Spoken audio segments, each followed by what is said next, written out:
Tens and hundreds of films are planned, announced, and in the end, they don't even make it to the big screen. One such film was the 3D action-adventure fantasy Empires of the Deep. Apparently, this film was also probably the most expensive film, but no one got to watch it. In this video, we'll tell you the story of the most expensive movie that never got made. Let's get right into it. First off, here's where the origin of this film lies. Apparently, the Chinese billionaire realtor John Yang was the one who started this project named Empires of the Deep. He personally financed the big-budget movie and is also the writer of its story. As per the reports, writing the story wasn't an easy task. It took them a total of 4 years, 40 draft changes, and 10 different screenwriters to finally come up with the final script. This final script was first titled Mermaid Island. However, they changed the name later. Another interesting thing about this project was that Yang even hired Randall Frakes, who's a very close friend and collaborator of award-winning filmmaker James Cameron, so that he could help them develop the script. The cast was also kind of confirmed, but we wondered whose bad luck caused the cancellation of the whole movie. As far as we know, Italian actress Monica Bellucci was set to appear in the lead role of Mermaid Queen. However, she reportedly dropped out of the part, and then Sharon Stone was recruited for the same role. However, she also left, and they finally gave the role to the James Bond actress Olga Kurylenko. Not just that, they even paid her $1 million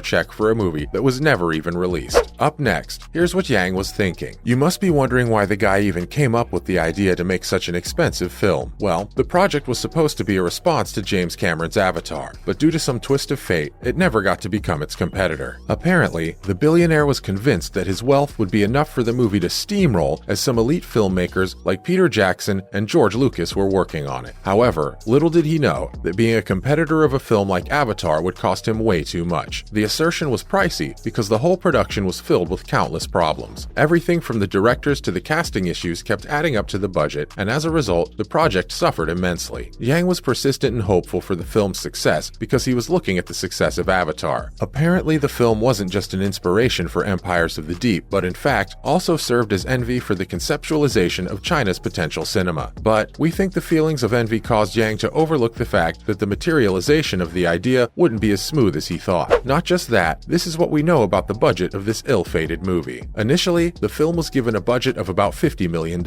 which is quite a huge budget, but for the kind of movie Yang was trying to make, this wasn't enough. His unfamiliarity with the process and entertainment industry became a major reason why the budget skyrocketed in a very short time. First, he hired the director of Catwoman, Pitoff, in hopes of making the film a success. However, the director soon dropped out of the project following a disagreement with the businessman before the production began. After this, the commercial and music video director Jonathan Lawrence was brought in for the movie. However, he also said goodbye to the project and later revealed all the difficulties he had to face while working on the movie. Clashes between the Chinese crew and overseas talent were routine. Not just that, Yang was too controlling of the casting, costume design, set, shooting locations, and pretty much everything else. This got extremely annoying and slowed down the process, and Lawrence had to leave it. Apparently, Lawrence had worked on filming the movie for about 5 months before he decided to leave. He withdrew because Yang was running out of money and he had some other interesting ideas in mind. After Lawrence, TV director Michael French took hold of the directing duties in 2010, while a big part of the movie was still left to shoot. However, he also said his farewell to the project after 2 months. Apparently, French also had issues with Yang and felt like the project would fail badly. Following up, here's what French talked about his experience of working on the project. While talking to the Atavist magazine, the director said that the train was off track. They were unable to pay for the crew nor for the cameras, but were still forcing them to add more scenes that forced him into leaving. After French, Scott Miller was the last one to associate with this already doomed project and worked on filming the last portion of it in late 2010. Not to mention, there were troubles with the script and the editing as well. Apart from the issues faced with keeping a hold of the chief filmmaker, the project was also plagued with script and editing problems. The Chinese businessman first hired 3-time Oscar-winning editor Michael Kahn so that he could help edit the final draft. However, Yang's uncooperative behavior resulted in all the efforts going down the drain. Another big problem was that the constant rotation of directors turned the whole storyline into a puddle of nonsense. Because every one of the directors had restructured the script, it only made it worse. They even released a trailer for the movie in 2012, and it just showed how jumbled up the plot was. Not just the story, but the film didn't have a purpose either. Even though the producers spent a whopping $130 million on it, nothing reflected the budget. The costumes were cheap, and the CGI was nowhere near as good as the CGI used in Avatar. Now, let's talk about the future of Empires of the Deep. After the trailer was released, the movie got a 2013 release date. However, they never got a distributor who could help with the release. For about 2 years, there was a pin-drop silence regarding the project. project. But in 2015, Yang rose again, and this time he blamed the delay on the budget hike caused by the reshoots and the special effects, and also revealed that he was waiting for more money that he could invest in the movie. But the co-writer Randall Frakes had a different thing to say. He revealed that Yang couldn't release the film because of the poor responses from screen tests. He also explained that due to all the issues, including the original concept and muddled-up story, he never held much hope for the film's success or even acceptance by the general public in Europe, the US, or even China itself. In 2016, Empires of the Deep producers started a campaign seeking 1 million won. Not just that, at this point, a new release date was announced. And as we guessed, they failed to get any money at all. Surprisingly, the movie didn't come out that year either. Up next, a star from the film also talked about it. The project had become a joke. Actor Steve Polites, who played the role of Atlas in the movie, talked about it in an interview with Yahoo. According to him, all the trouble was caused due to money. He also stated that there were times when the studio was locked because someone didn't pay for something. He also said that this project would have everything a cult movie would have.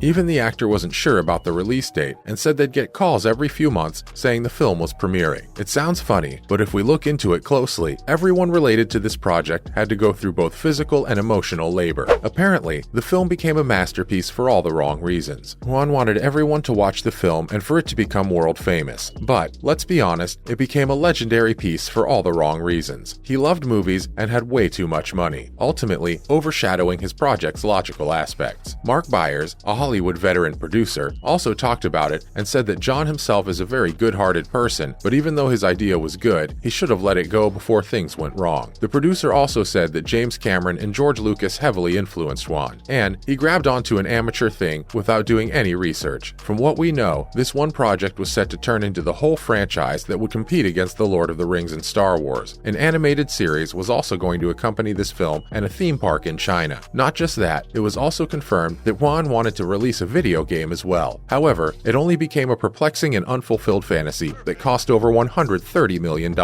So, just like the film, the project's future remains a mystery, and we doubt that it'll ever make it to the big screen. And with this, it's time for us to wrap it up, fam. What do you think about this video? Do let us know in the comments below. Also, don't forget to like this video and subscribe to our channel. We'll soon be back with more amazing videos. See you in the next one.